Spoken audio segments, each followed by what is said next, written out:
Olá pessoal, está começando mais um programa Nossos Pesquisadores e hoje a nossa conversa é com a doutoranda Júlia Kassab, no Instituto de Física de São Carlos. Júlia, como surgiu seu interesse pela ciência? Bom, desde criança eu sempre fui uma pessoa muito curiosa. Eu gostava de tentar entender todos os porquês e os comos de como as coisas funcionavam.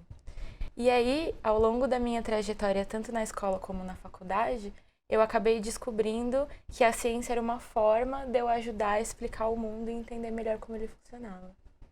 E você pode contar um pouco da sua trajetória acadêmica? Bom, eu fiz farmácia na USP de São Paulo e enquanto eu estava lá eu acabei tendo meu primeiro contato com o que era a terapia fotodinâmica. Eu me apaixonei por essa área e aí eu acabei decidindo seguir fazendo mestrado e doutorado nessa área. Como você veio parar aqui no IFISC? Bom, teve um congresso da área no Rio de Janeiro e o professor Vanderlei foi a pessoa que organizou e foi o chair do congresso. E aí eu acabei descobrindo quem ele era, descobrindo que tinha o centro aqui em São Carlos. E aí eu entrei em contato com ele e pedi para ser aluna dele. Como o CEPOF auxilia no seu trabalho?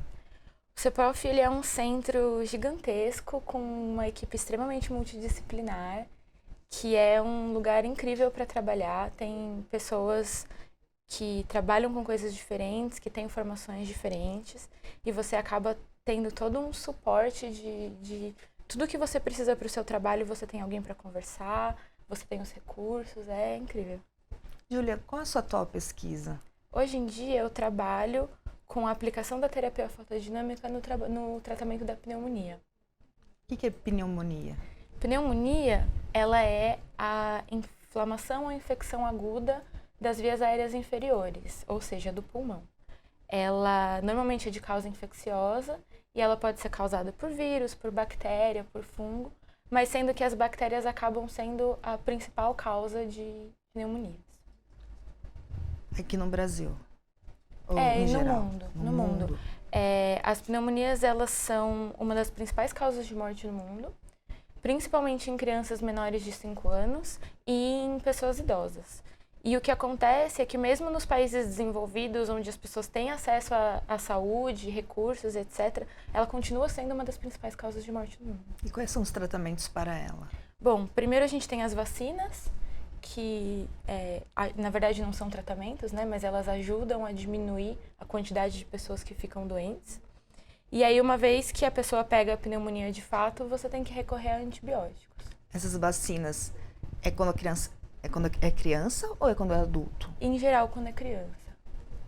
E mesmo tendo tratamento, por que é uma doença ainda em alto grau?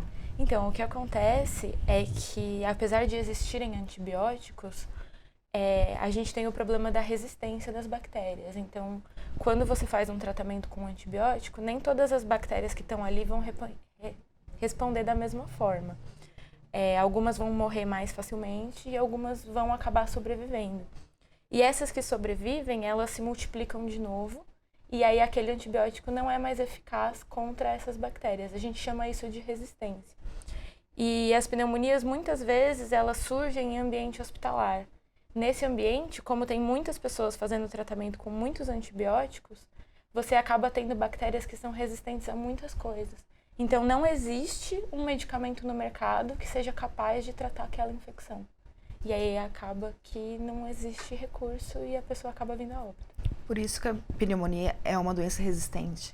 Isso, a gente não chama a pneumonia como um todo de resistente. A gente tem pneumonias que são fáceis de tratar e tem algumas pneumonias que são as resistentes.